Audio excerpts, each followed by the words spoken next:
Hello and welcome to the first episode of the rebooted Outer Heaven Tubecast. My name is Brasel. I'm formerly Brasel the Gamer, and we've kind of done a rebrand on the channel, on the YouTube channel, if you're watching from the YouTube channel. But I've decided to bring on a co-host for this podcast. Say hello, Nate.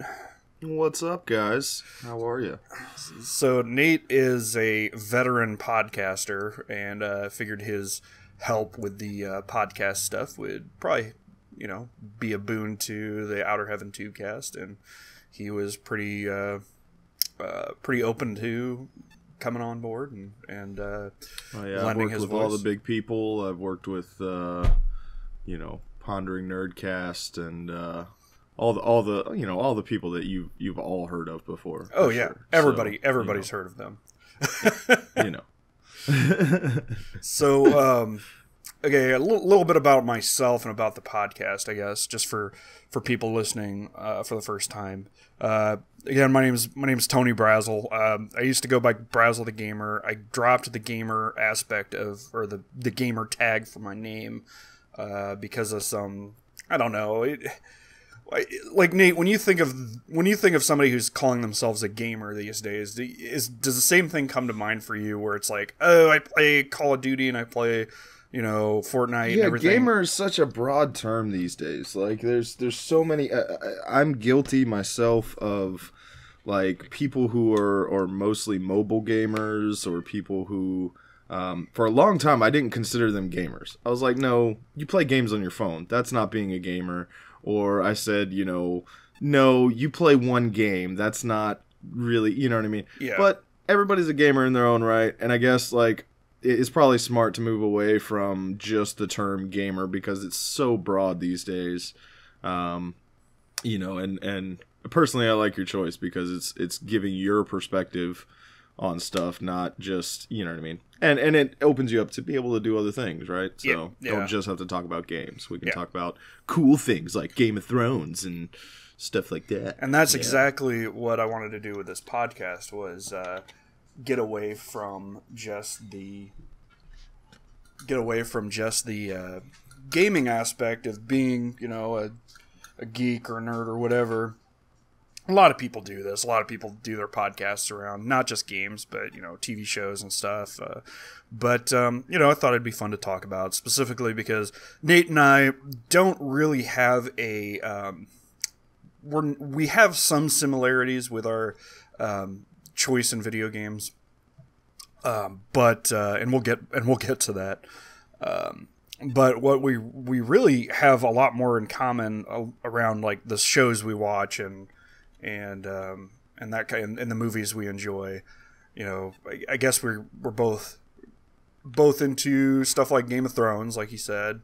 I just got caught up on that recently myself, but it's so good. It's so good. We're both big fans of Avatar: The Last Airbender.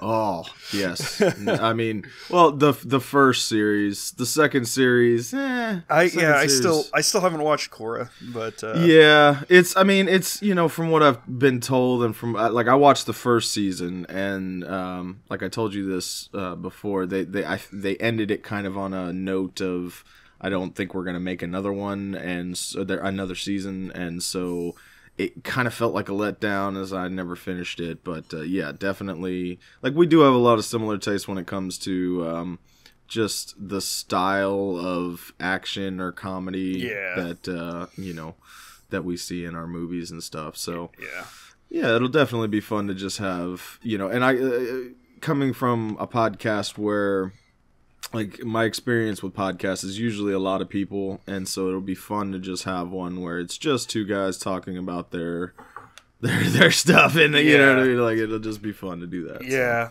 and I think the podcasts I've done in the past. Now, I did this OHT, the Outer Heaven Tubecast thing before, and it was more just, just bullshit for fun thing, and it was cool. But the big podcast that I was doing was Retroholics Anonymous, and that had 7 freaking people plus a guest every week or every 2 weeks or however often we did it, and it was fun. a lot of fun, but it was chaos, and it was really hard to manage. And well, I mean, like, especially, I mean, we're all adults, so one of the big things you run into, especially with people at our age who still have a passion and want to do these type of podcasts and projects, is really just timing. You know, people just, we're all adults, and it's it's hard to coordinate 7 people together to find a perfect sweet time, every week or every other week to figure something out. Like me and you this week, we were supposed to record this on Wednesday, and it's Saturday morning. Yeah. And we kind of just throughout the week, we were like, well, maybe tomorrow. Let's do it tomorrow. Yeah. But that's the great thing about it. You know what I mean? Like, there's a lot more flexibility when there's only 2 people. Oh, for sure. So, well, let's get to. I kind of want to talk about your taste in video games, and why it kind of differs radically from what traditionally I've had on my channel. So if you're listening on like iTunes or wherever else I end up putting this, and you're not familiar with my YouTube channel, I pretty much exclusively up until recently covered retro video games, and that's like pretty much Generation 5 with the PlayStation and the Nintendo 64 back to the NES days.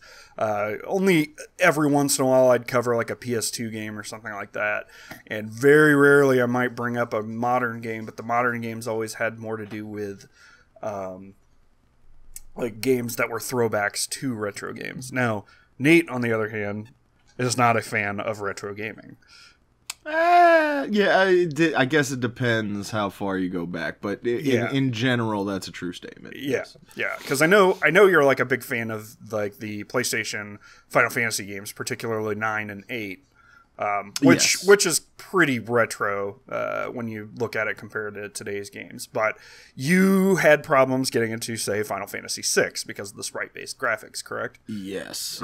Anything with sprite-based, like I don't know. Like, I'm a graphic designer, so I don't know. Sprites just seem hard on my eyes. You know what I mean? And while I very much appreciate what they have brought to the genre over the years and how games have, we wouldn't have our games today without those cool sprite artists going, working hard back in the day and stuff. I don't know. It's hard for me to get into it these days. I love to watch it. Like I've watched. We have a buddy. Me and Brasel have a buddy named. I don't know if I want to use his real name. He goes by Bug Doctor on Twitch, and he tries to go for a world record on Star Tropics. And I would never ever try to play Star Tropics on NES, but I can't stop watching it when he's streaming it. You know what I mean? So I respect the skill that it takes to play. Like, that's one thing I don't understand about you retro guys. Oh my God, you have the patience. Like, I've become so used to, with my modern games, the cushy save points and the cushy checkpoints and the cushy, it's okay if you die, you don't have to go that far back, you're just right here, and then I watch you guys play something like Mega Man, and it's like you die on the boss and you got to start the whole level over, and I'm like, no, fuck that noise. I would not, sir. There's a lot of quality of life improvements in modern games that I would have problems, and Dark Souls is one of them, I guess. But like a modern tough game that just kicks your ass. I haven't been able to get into I have Bloodborne and Dark Souls, and I haven't really dug into them too much. But I could see myself, because it's a modern game, kind of having that disconnect where I expect it to be easier because it's a modern game, and I feel like I might get turned off by that. But yeah, I mean, I can go in and I can play Ninja Gaiden, and Ninja Gaiden, at the very end boss of the game, he's got like 3 forms pretty much. Well, they're 3 different characters, but I mean, it's 3 boss fights right in a row. If you die at any one of those boss fights, you get thrown back 3 stages. Not to the beginning of one. Yeah. But see, the thing is like, I recently, within the last couple of years, I beat the game for the first time, and I spent maybe 2 or 3 hours just trying to play through those last couple stages and beat the boss, just without turning the system off. I don't know. I don't understand how I don't understand how I have the patience to do that. It's a level. I mean, like, now I will give credit. Like I said, it's a level of accomplishment, right? Like it's the same. I play a lot of World of Warcraft right now, and one of the things that they do in a lot of MMOs, not just World of Warcraft, but one of the things they do is a lot of the rewards that you're going for are more of a time-gated thing. You can't just, snap your fingers and instantly have whatever treasure or mount or piece of armor that you're going for. It's usually something that it's going to take a while. It's going to take a quite bit of time trying to, do that. And when you get that, all I'm trying to say with that is you feel accomplished when you finally get that piece. You're like, yes, I finally did it. So I can understand and empathize in that sort of sense, you know what I mean? That if you're a retro guy and you're trying to beat that last boss to the game, so you can finally check this game off your list of I beat this game before, you know what I mean? Like, yeah, like 2 or 3 hours on one boss. Oh my god, I would be like breaking stuff and pounding my head into the desk. But well, not to say that I was not doing those things. I'd get pretty frustrated, but I don't know. It's just you keep coming back to it. I think you've got to have kind of a love for like pain and wanting to suffer.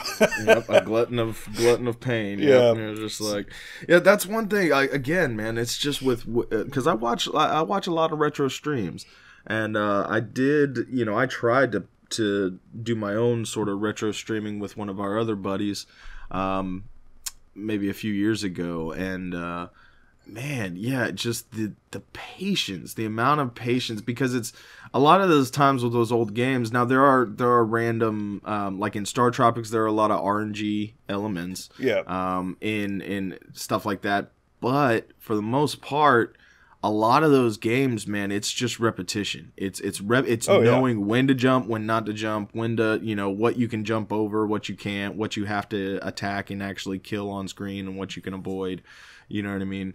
And the memory, just it's almost muscle memory. Like it's almost muscle memory when you watch somebody just go through a retro stage like it's nothing. You know what I mean? And it pisses me off so bad when I watch you guys, because you guys will get through a stage like it's nothing, and then like I have the emulators for NES and all that stuff on my computer, so I can play any of those games. And every once in a while, I never admit this, but every once in a while, like I'll watch you guys play something and then I'll go play it. Like, oh well, that looked easy and fun. Let's try it. Can't get past the first stage. And I'm like, you know what? Fuck this game. I'm good. I'll just watch next time. And then, it's like candy corn. It's like every time you see candy corn, it tricks you. You know what I mean? It's like, anyway.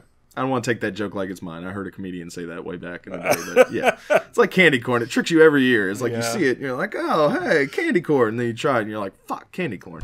I mean, personally, I really like candy corn. But, that's just me. You would. I would like candy corn. But yeah, I'm definitely more versed in modern games. I guess just to give you a little bit, or give the listeners, any of your fans that might not be familiar with me. Like I said, right now, currently I'm playing a lot of World of Warcraft. New expansion just came out. So it's basically like a whole new game has just opened up. Before that, I was playing a lot of... Goodness gracious. I play a lot of tabletop games. I play, which is not really like super modern, but I play D&D 5th edition with a group every week, and goodness, man, like while I'm on the spot, I'd have to open up my games folder to see. I actually went back through Borderlands 2 not too long ago. Divinity Original Sin 2, freaking awesome. If you love RPGs, I'm a very big RPG guy. I guess it'd be easier to say what games I'm not into, which would be sports games and racing games. Snore, don't care. I don't care how good the graphics are, or it's just not my thing. I was never a jock. I was never a car guy. I barely know how to change my oil. Yeah. You know what I mean? Like none of that appeals to me. But when it comes to RPGs, even action games to a certain degree, I don't know. I can't get into games like what's that PS4 game? Uncharted. Yeah. I can't get into games like that where it's giant set pieces and you're really just pressing one button, going from thing to thing. Again, really cool to watch on stream, but not really my forte of actually like playing, because I feel like it's like, meh, I'm just watching a movie and pressing a button every once in a while. Yeah. You know what I mean? I like the Uncharted games. But anyway, we're just already not seeing eye to eye. Yeah, Fuck this podcast. I also, let's just stop now. I'm also really into racing games and sports games, but not as much anymore. But like in the 6th generation, I was super into like the Gran Turismo, like the racing sim games, where you'd go in and you'd tinker with your cars and you'd make them better, and then you'd go out and race them for money and everything. I used to be really into cars. I never really had any car stuff, and I don't know how to work on them, but I was like really into like the styling and everything. I really liked old muscle cars from the 60s and 70s, and there was a period of time where I could look at any car on the road and tell you exactly what make, model, and year it is. Like modern vehicles down to like, classics and everything. I was just like super into vehicles. Not so much anymore. Like but, Tim the Toolman Taylor from Home Improvement back in the day. Like, you just look at a vehicle and yeah, I just never had that, man. And I always felt like less of a man because I knew nothing about cars. Yeah. You ever had that buddy who knows everything about cars? Yes. And then will like talk to you like, like, oh yeah, so I went in there and there was they always have a country voice. Oh yeah. But, I went in there was something and I'm like, dude, you've lost me past I went in there, because I have no idea what you're talking about, buddy. Yeah, man, I just never, I was the only racing games. Now, back in the day, there was a couple racing games that I liked, and I wouldn't even say back in the day because they're still considered modern. They were on like PS2 and Xbox. Yeah. But like there was a couple of when Fast and Furious first started like getting... the arcade racers, like your Burnout, your Burnouts, and your like, Need for Speeds and all that kind of stuff. Well, Burnout, actually, I've only played Burnout a handful of times at other people's houses where you just get to wreck the car, and I thought that was great. But yeah, like I was more meaning like Need for Speed, definitely. Yeah. Any of the games where you could first start like customizing the paint job and putting lights on the bottom of your car and stuff. Like, yeah, when I was younger and Fast and Furious first came out, it was like let's trick out our rides and stuff. And the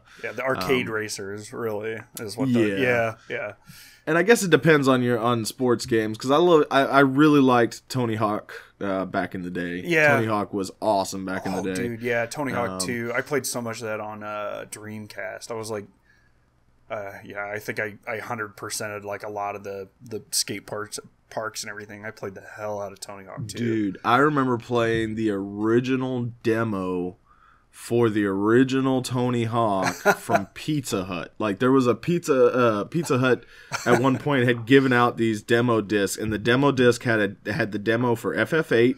It had the demo for Tony Hawk and the demo for Spyro the Dragon, and it was probably the best demo disc ever. And God, man, like I talk about that demo disc all the time. Well, not all the time, but it comes up in my life every once in a while. I really wish I had a fucking original copy of that, just to have. Like, I can't play it, you know what I mean? But just to have. But anyway, that's when Pizza Hut used to give away cool stuff. I don't. Speaking of Pizza Hut, never mind. We don't need to get. We don't need to get off a different subject. We don't need to get into pizza. I'm not a chain pizza fan. You like your emos? Emos is good. I actually had emos yesterday. Emos, for the uninitiated, is a St. Louis style pizza. It's like cracker thin crust, and it's got Provel cheese, which is like a cheese that's only made for the area of St. Louis. It's kind of a tangy cheese. It's an either you love it or you don't kind of pizza. I love it. I'm from Florida, and I was the don't. Yeah. When I came up, and I felt so bad because Brasel was so proud of this pizza when he ordered it. He was like, dude, you got to try this. And then I tried a piece, and I was like, oh my God, this is slimy and nasty. And I was like... Well, I mean, I knew that was a chance I was going to take because, like I said, you're either going to love it or you're not going to like it. Mm-hmm. You did. But you totally redeemed yourself with Social House, and totally redeemed yourself with like the famous, I guess, frozen yogurt. Oh yeah, Ted Drew's. Yeah, so obviously I'm in St. Louis, but yeah, Ted Drew's is like this institution over here, mostly on the Missouri side. I actually live in Illinois, and it's some really good Concrete's ice cream. But yeah, good stuff. So I watched through the most recent season of Game of Thrones recently too, and I think we're gonna do a whole podcast in the future on that. But holy crap, man! I couldn't sleep that night. Like go watch through it. I could not sleep. It was like I kept wanting to know what happened next, and I kept like theorizing who was gonna die in season 8 and everything. Just don't be like me and have too much time on your hands and go down the rabbit hole of theories. Oh yeah. Holy shit. You'll literally by the end of it your head will just be spinning because you won't even know what to think. Yeah. Like you'll just I guess that's almost good in a sense. Because if I had locked on to one or two theories and then those theories ended up being true, it kind of would have ruined it for me. Yeah. You know what I mean? But if you're not a Game of Thrones fan or you're not up to date, I guess we'll use this moment right now to say, at some point we're going to be pretty spoilery. Probably won't talk about it right now. No. I'm thinking definitely, the next time we do talk about it, we will go in depth about it. But yeah, dude, that rabbit hole of theories for the next season and the final season is going to be, it's a doozy. It's a doozy. I'm telling you. Yeah, I think we will have to do some stuff on that in the future, probably right before the season starts. What kind of? I'm just kind of curious, man. Like, what kind of YouTube videos have you been watching lately? As far as like when you first pull up YouTube and you're just bored and you're looking for something to catch your eye, what is okay? That's a funny question because I'm obviously a gaming YouTuber. I make all kinds of videos for video game stuff, and I have a lot of friends who do the same, and I'll watch their videos when they come out, but I don't really seek out video game videos that often. What I typically use YouTube for is one for music. I'll use it for music while I'm working on my real work, real world work, my real world job. And two, I watch a lot of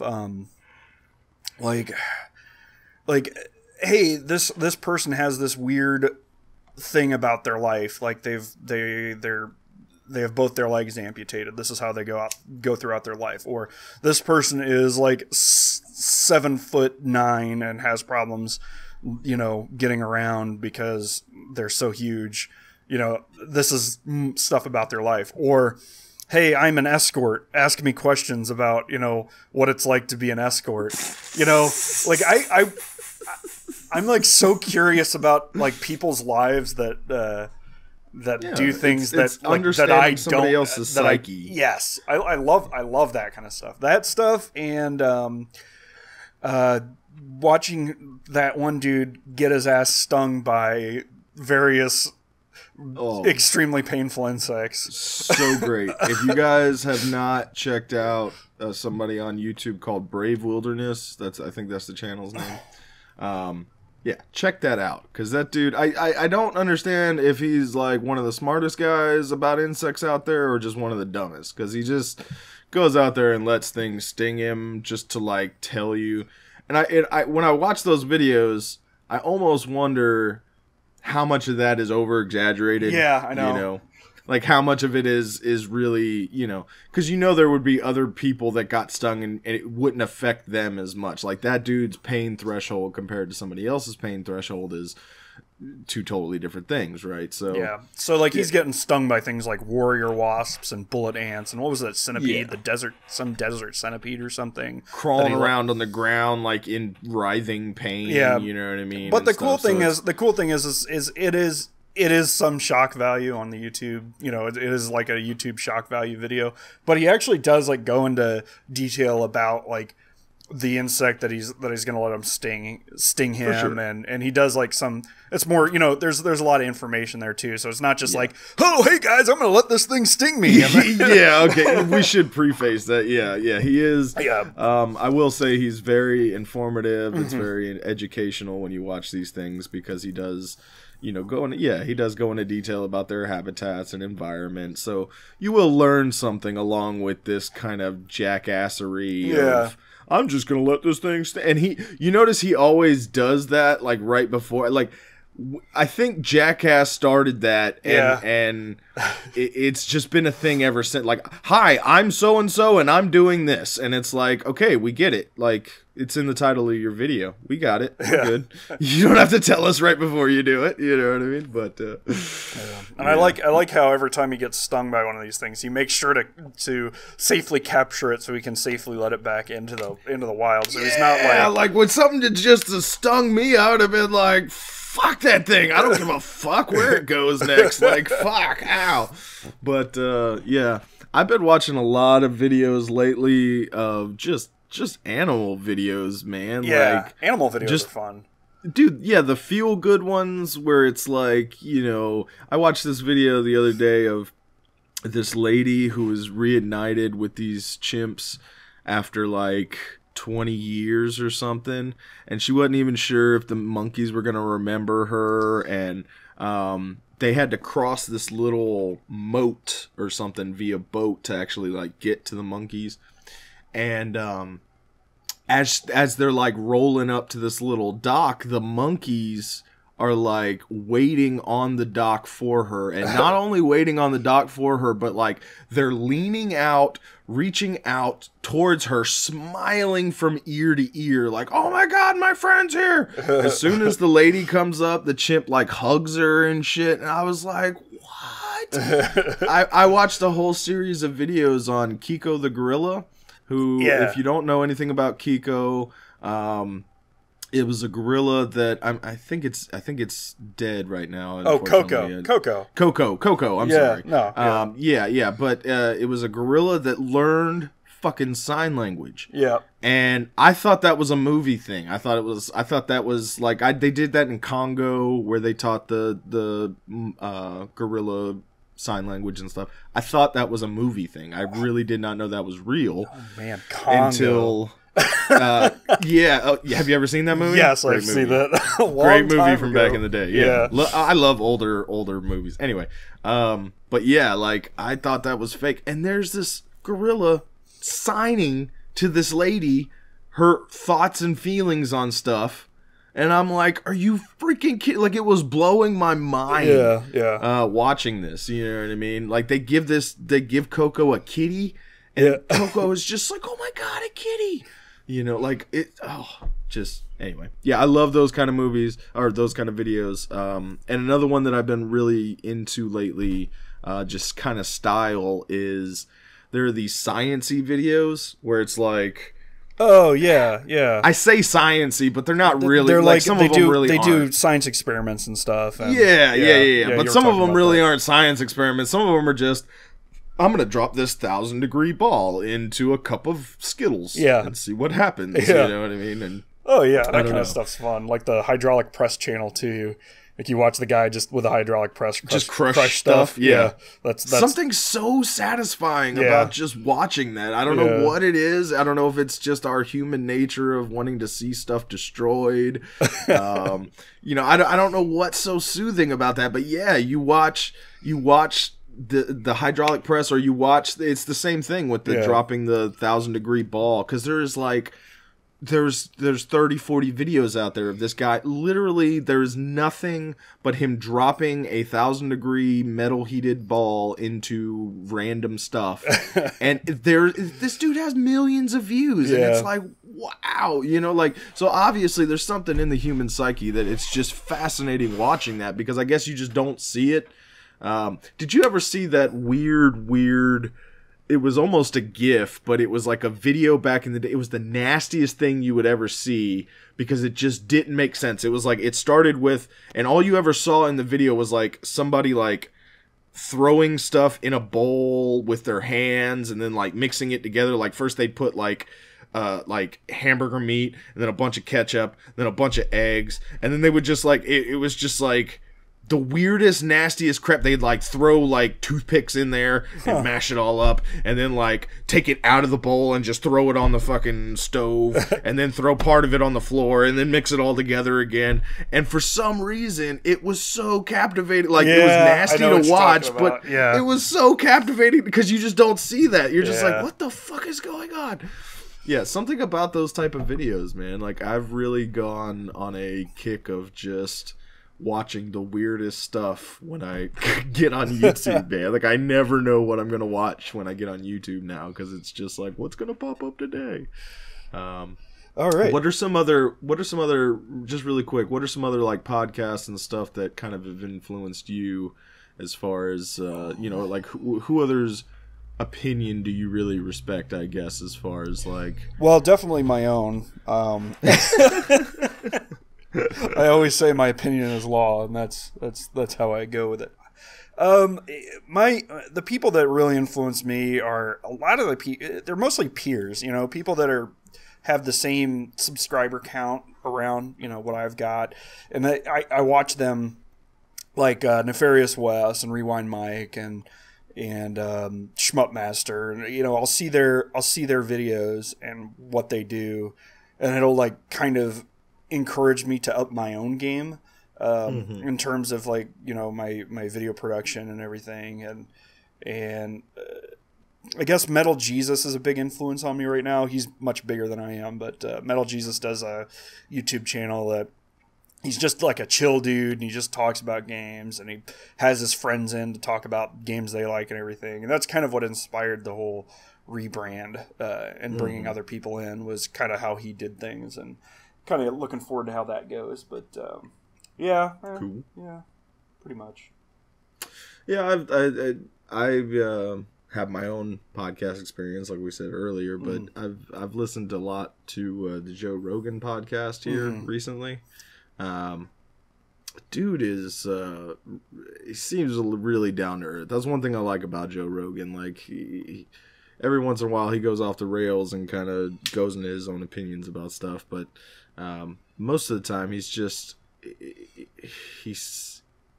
he asks a lot of questions, and he realizes that he's not the smartest guy in the world, and he realizes that he doesn't know everything about everything, and sometimes his opinion is more of a question. Yeah. You know what I mean? Or his opinion ends with, I don't know. Like if you asked him about, did we really land on the moon? His answer literally as it stands right now is, I don't know. I don't know enough about it. You know what I mean? That kind of stuff. You know what I mean? Yeah. Like, well, in fairness, that's a whole nother thing. We won't go into that. Yeah. But, that's just that's his opinion on shit. That's how he approaches some stuff. And, yeah. So as far as my podcast background it's there are some major ones that I listen to, and I am pretty vainful. Like, I don't know if that's a word.